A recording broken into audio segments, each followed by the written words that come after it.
시편 34편 1절에서 10절 말씀의 제목을 여호와의 선하심을 맛보아 알지어다 라는 제목으로 함께 말씀을 나누고자 합니다.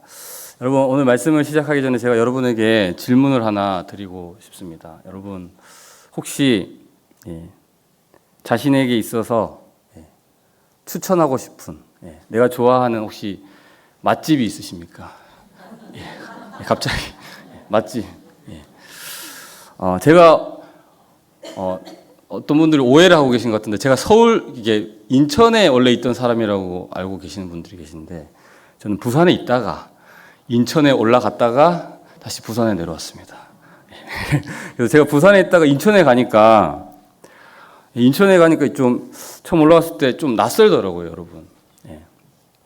뭐 음식도 그렇고 날씨도 춥고 아는 사람도 없고, 무엇보다 이게 음식이 있지 않습니까? 이 인천 음식이 맛이 그렇게 없더라고요. 이제 진짜 맛집이라고 해가지고 갔는데 저희 아내랑 이게 왜 맛집이지? 이러면서 돌았던 기억이 있습니다. 그러다가 저희가 인천에 대해서 이렇게 좀 마음을 붙이고 이렇게 했던 이유 중에 하나는 또 맛집을 찾았기 때문에 거기서 이제 또 우리 오늘 좀 출출한데 그럼 그거 먹자 이렇게 하면서 좀 적응을 잘 했던 부분이 없지 않아 있었습니다. 그래서 제가 이제 인천에 있다가 이렇게 내려오기 전에 이제 새로 부임하신 또 목사님이 계셨거든요. 저희 그 인천의 교회에. 그 목사님한테 뭘 알려줬을까요? 맛집을. 이 야식 먹을 때 이 타코야끼가 맛있습니다. 여기 전화해 오세요. 이렇게 해가지고 그분도 애를 낳고 육아를 하고 있었고 저희도 해나를 낳고 육아를 하면서 그런 걸 공유하면서 또 이렇게 위로도 받고 했던 기억이 있습니다. 여러분, 이 맛집의 특징이 무엇입니까? 한번 이 맛을 본 사람은 누가 시키지 않아도 옆에 있는 사람한테 야야 거기 맛있더라라고 소개해주지 않습니까? 그리고 한 번이 아니라 계속해서 전화하고 또 거기서 시켜 먹는 게 맛집이지 않습니까? 여러분, 오늘 본문을 기록하고 있는 다윗에게 이 여호와의 선하심, 이게 바로 맛집이었던 것 같아요. 오늘 본문 8절 말씀을 보시면 이렇게 나와 있습니다. 너희 여호와의 선하심을 맛보아 알지어다. 맛집 맞죠? 여호와의 선하심이 이 다윗에게는 맛집이었던 것 같습니다. 여러분, 다윗은요 지금 그냥 머리로 아는 게 아니라 이 여호와의 선하심을요 자신의 혀끝으로, 자신의 몸으로 체험해서 지금 경험해가지고 지금 그 은혜를 소개해주고 있다는 것이죠. 그런데 여러분, 이 시의 배경을 알면 좀 이해도 안 되고 좀 어떻게 저럴 수 있지라는 생각이 듭니다.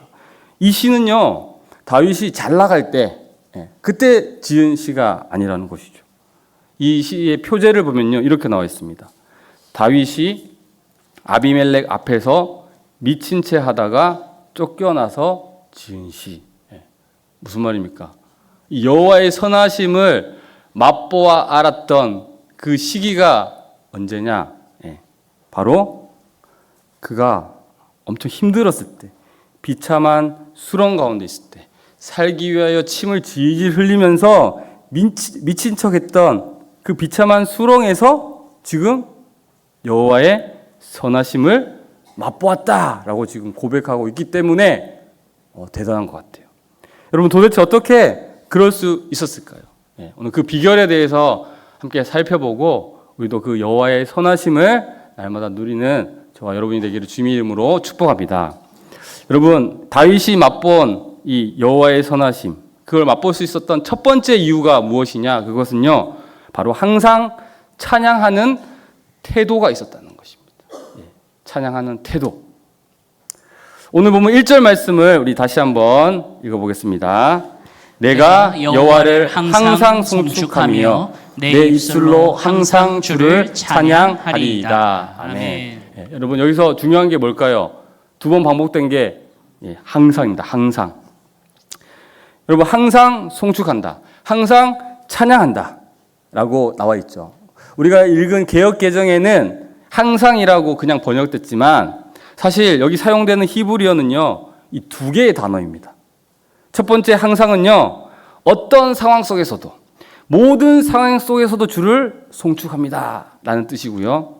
두 번째 나오는 항상은 이 계속해서라는 뜻입니다. 그래서 이 공동 번역 같은 경우에는요, 오늘 이 1절 말씀을 이렇게 번역합니다. 나 어떤 일이 있어도 야훼를 찬양하리라. 주를 찬양하는 노래 내 입에서 그칠 날이 없으리라. 계속해서 찬양한다. 모든 상황 속에서, 어떠한 상황 속에서도 계속해서 여호와를 찬양하겠다라고 지금 고백하고 있는 것이죠. 여러분, 다윗이 미치쳐가면서 성문에서 막 낙서를 하고 그렇게 하면서 속으로 어떤 마음이 들었을까요? 하나님, 저를 기름 부으셔놓고 왜 이런 어려움을 주십니까? 저를 왕으로 삼으신다더니 제 꼴이 뭡니까? 라고 이렇게 여러분 불평을 했을까요? 여러분, 그렇지 않습니다. 그는요, 오늘 말씀처럼 그 굴욕의 현장 앞에서 무엇을 선택했다고요? 찬양하기로 선택했다는 것입니다. 여러분, 2차 세계대전 당시 이 나치 수용소에서 살아남은 심리학자 비터 프랭클이라는 사람이 이런 말을 했다고 합니다. 인간에게서 모든 것을 빼앗아 갈 수 있어도 단 한 가지 자유만은 빼앗을 수 없다. 그 자유가 무엇이냐? 그것은 어떤 상황에 놓여 있을 때 자신의 태도를 선택할 수 있는 자유다라고 이야기했다는 겁니다. 여러분, 우리가요, 수많은 이 포로 수용소에 수많은 사람들이 있었지 않겠습니까? 고통 속에서 삶을 포기하고 싶은 사람, 포기하는 사람도 있었습니다. 하지만 어떤 사람들은요, 끝까지 옆에 있는 사람들을 위로하고 찬양하면서 그 인간의 존엄성을 지켜 나갔다는 것이죠. 결국 그 선택이 바로 그 사람을, 그들을 살릴 수 있게 되었다는 것입니다. 다윗의 찬양도 마찬가지였습니다. 찬양은요, 여러분, 우리가 기분 좋을 때 부르는 게 찬양이 아닙니다. 그거는 그냥 가요죠, 가요. 술 한잔 마시고 기분 좋을 때 부르는 그런 노래. 내가 슬퍼가지고 부르는 그건 가요입니다. 우리가 기분이 좋을 때 부르는 노래가 아니라 내 상황이 최악일 때 하나님의 주권을 인정하는 영적인 선포가 바로 찬양이다라는 것입니다.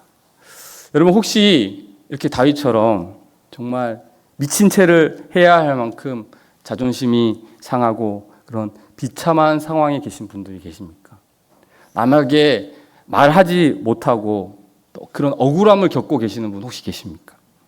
그때가 바로 우리가 찬양의 방패를 들고 하나님을 찬양할 때인 줄 믿습니다. 내가 하나님을 찬양하기 시작하면요, 상황은 바뀌지 않고 그대로일지라도 내 영혼은 사울에게 쫓기고 아기스 왕의 이 소나기에서 벗어나 어떻게 됩니까? 하나님의 품으로 옮겨지게 된다는 것이죠. 어떤 어려운 가운데서도 여호와의 선하심, 구원하심을 맛보게 되는 것이죠. 어렵고 힘든 순간 속에서도 다윗처럼 오히려 믿음의 눈을 들어 하나님을 송축하고 계속해서 변함없이 찬양의 고백을 드리는 저와 여러분이 되기를 주님의 이름으로 축복합니다. 그러면 여러분, 우리의 이 믿음대로요, 이 믿음의 고백대로 하나님이 우리의 삶에 역사하실 줄 믿습니다. 그런 의미에서 우리 로이스 찬양대 너무 귀하지 않습니까? 여러분, 이것이 바로 여호와의 선하심을 맛본 다윗에게 주는 첫 번째 비결이었습니다. 바로 항상 하나님을 찬양하는 태도가 있었다는 것이죠. 여러분, 두 번째 비결은요, 무엇이었냐면요, 하나님 앞에 곤고한 자가 되는 것입니다. 오늘 보면 2절 말씀과 6절 말씀을 우리 한번 읽어보겠습니다. 내 영혼이 여호와를 자랑하리니 곤고한 자들이 이를 듣고 기뻐하리로다.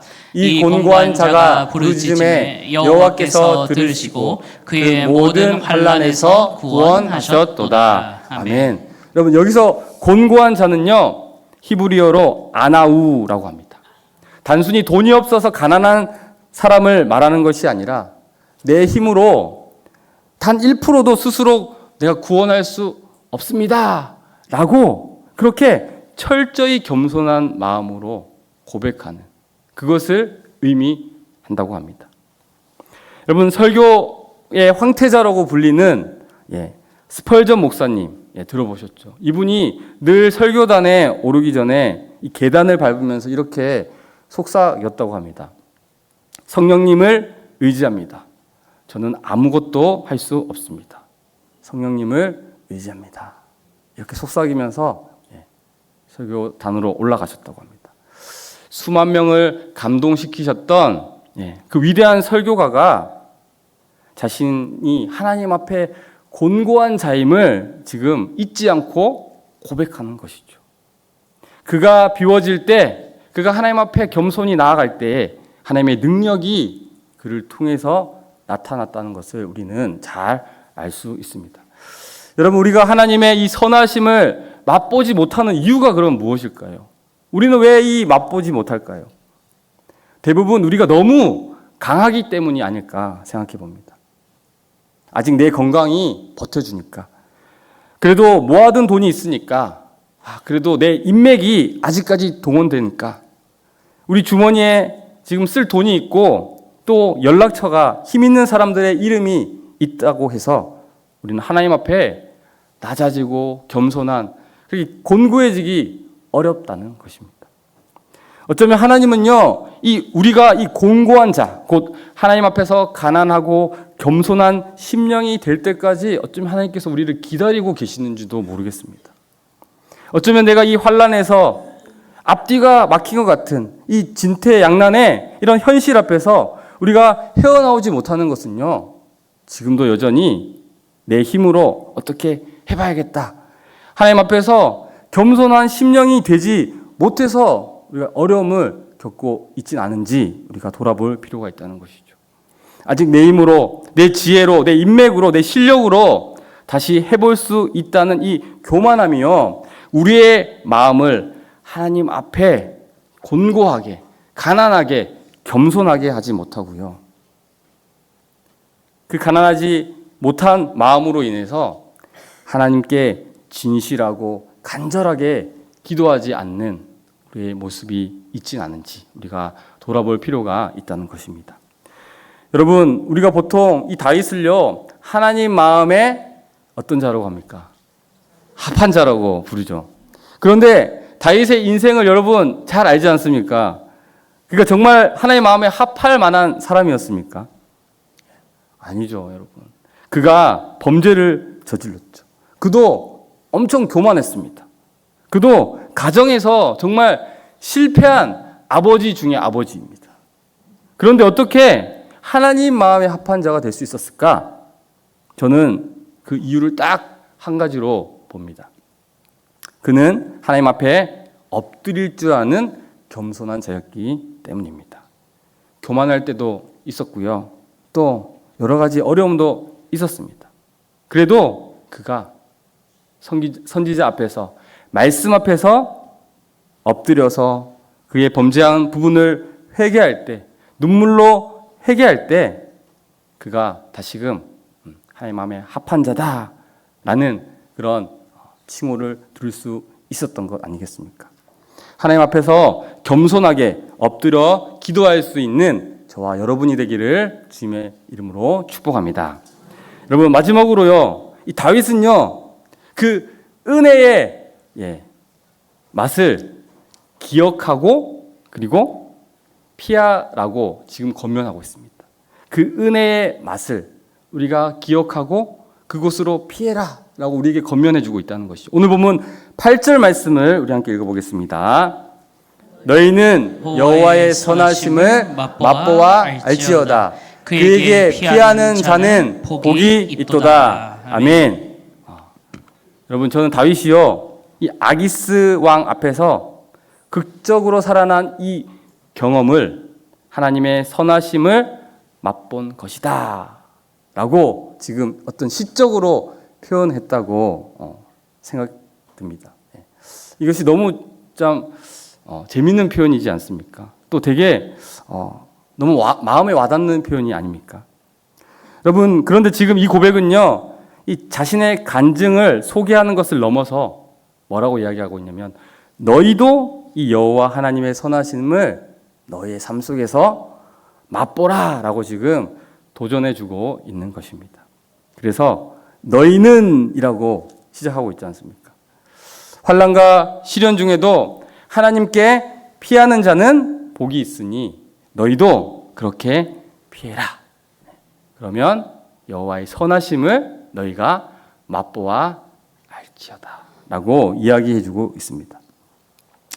저는 그래서 이 말씀이 너무 좋습니다. 왜냐하면요, 다윗이 저에게 그리고 우리에게 너희도 나처럼 너희 속에 역사는 이 하나님의 선하심을 맛볼 수 있다.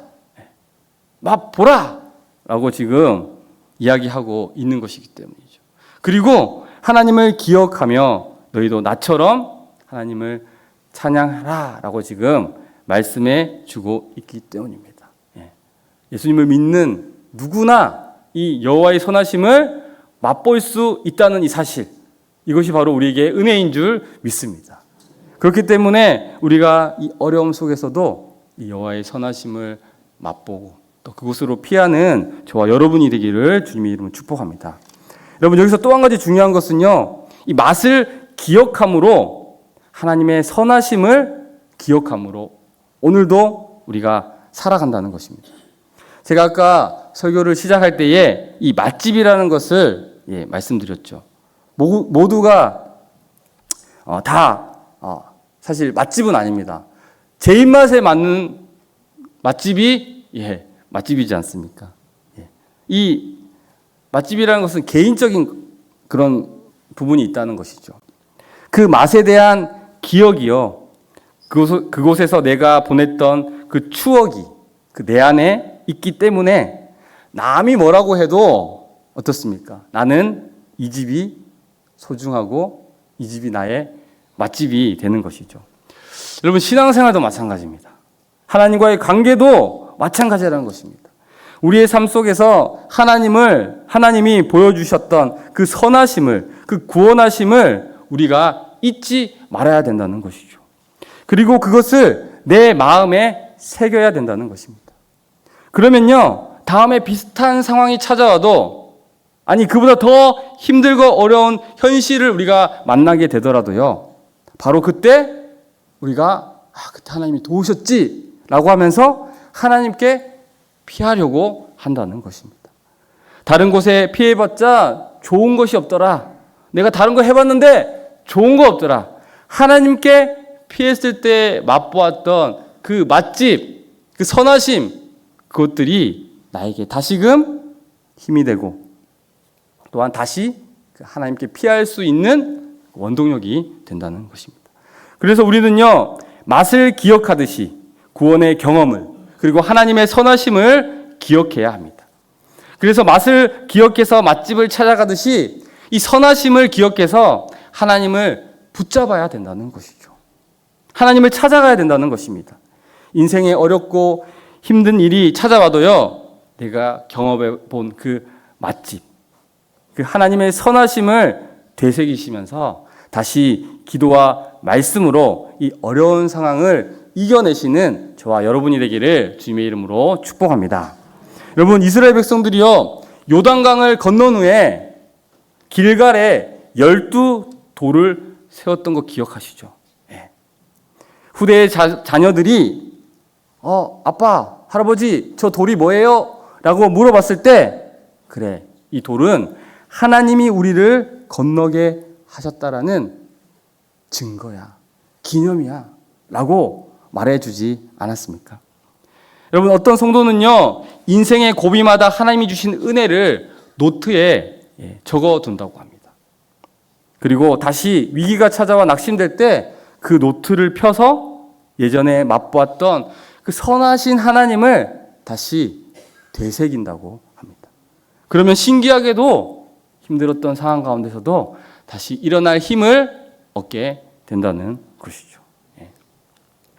여러분, 제가 예전에도 한번 말씀드렸지만 제가 예전에 아팠어요. 그래서 저는 수술을 했거든요. 그래서 여기에 수술 자국이 있습니다. 저는 이 수술 자국을 볼 때마다 하나님의 선하심을 다시 기억하게 돼요. 아, 하나님 나에게 생명을 주셨지. 나에게 다시 살 수 있는 소망을 주시고 사명을 주셨지라는 마음이 들면 힘든 상황 가운데서도 다시금 하나님을 바라볼 수 있게 되는 것이죠. 여러분의 아픔, 여러분의 고난, 그게 다 안 좋은 게 아니라요. 그걸 통해서 만나게 되는 그 여호와의 선하심이요. 여러분을 하여금 다시 여호와의 선하심을 기억하게 하고 다시 회복시켜주고 돌아가게 하는 줄 믿습니다. 여러분, 여러분의 신앙의 맛집은 어디입니까? 언제였습니까? 여러분의 신앙의 여정에서 맛보았던 그 여호와의 선하심은 어떤 것이었습니까? 여호와의 선하심을 맛본 그 경험을 간증을 여러분 쉽게 잊지 마시기 바랍니다. 그리고 맛을 기억하며 내가 피할 분은 오직 하나님 한 분밖에 없다라고 고백하시길 바랍니다. 이것이 다윗이 이 아기스 왕 앞에서 극적으로 구원을 경험한 후에 후대의 신앙인들, 저와 여러분에게 지금 고백하고 있는 것이죠. 그리고 오늘 본문 마지막 절인 10절에서 아름다운 찬양을 드리고 있는데요. 우리 10절 말씀 다 함께 읽어보도록 하겠습니다. 젊은 사자는 궁핍하여 줄일지라도 여호와를 찾는 자는 모든 좋은 것에 부족함이 없으리로다. 아멘. 자신의 힘만 믿고 사냥하는 젊은 사자는요, 굶주릴 때가 있지만 이 하나님의 선하심을 기억하고 그분께 피하는 사람은 하나님이 직접 책임져 주십니다. 하나님께 피한다는 것이 무엇입니까? 우리가 기도의 자리로 나아가는 것, 말씀의 자리로 달려가는 것, 거기서 주님을 만나는 것인 줄 믿습니다. 사랑하는 성도 여러분, 설교를 마무리하겠습니다. 여러분, 신앙생활은요, 다른 사람의 먹방을, 다른 사람이 음식 먹는 것을 구경하는 것이 아닙니다. 다윗이 아무리 하나님은 정말 선하신 분이셔, 정말 좋으신 분이셔, 정말 맛있어 라고 외쳐도요, 내가 그걸 먹지 않으면 남의 이야기가 되죠. 우리 아이들 예배 자리에 나오고 교회 오지만 부모님이 만났던 그 하나님, 그 하나님을 우리 아이들이 만나야 되지 않겠습니까? 마찬가지로 우리 또한 이 다윗이 이 맛보았던 하나님, 우리가 알고만 있는 것이 아니라 그분을 맛보아야 될 줄 믿습니다. 다윗은 아비멜렉 앞에서, 아기스 왕 앞에서 미친 척 했던 그 가장 굴욕적인 현장에서 하나님을 맛보아 알았습니다. 여러분, 여러분의 오늘 살아가는 그 삶 속에서, 그 현장 속에서, 눈물 젖은 빵을 먹고 있는 그 식탁에서 아무도 몰래 울고 있던 그 골방에서, 여러분의 자존심이 짓밟히는 그 직장에서, 사업장에서, 바로 거기서 여러분 하나님을 맛볼 그 은혜의 맛집이 바로 그곳임을 여러분 기억하시길 바랍니다. 그래서 어떠한 상황에도 우리가 그곳에서 찬양을 선택하시길 바랍니다. 하나님 앞에 철저히 낮아진 곤고한 자로서 하나님께 나아가 부르짖으시기 바랍니다.